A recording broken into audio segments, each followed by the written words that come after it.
सभी बच्चे ध्यान दें। जैसे हर रोज़ जो टेस्ट होता है प्राइज वाला टेस्ट, वो टेस्ट अभी आपने देना है। 500 रुपये प्राइज है। प्राइज कभी कम कभी ज़्यादा होते रहते हैं। आज का प्राइज 500 है, कल 100 था, क्या पता कल 1000 हो जाए। तो अच्छे से तैयारी करें।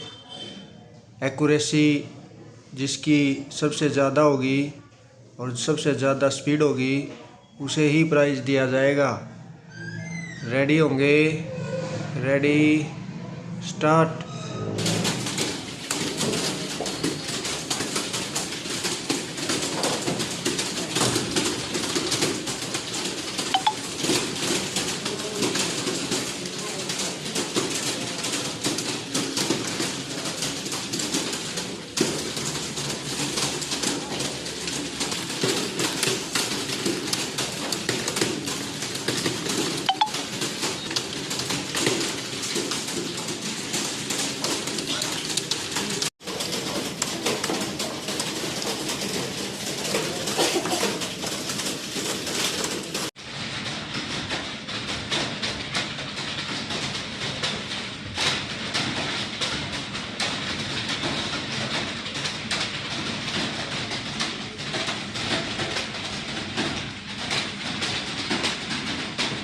आज का प्राइज अक्षय को दिया जाएगा।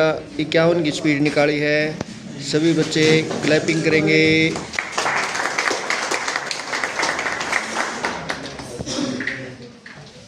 वीडियो को लाइक, सब्सक्राइब और शेयर जरूर करें।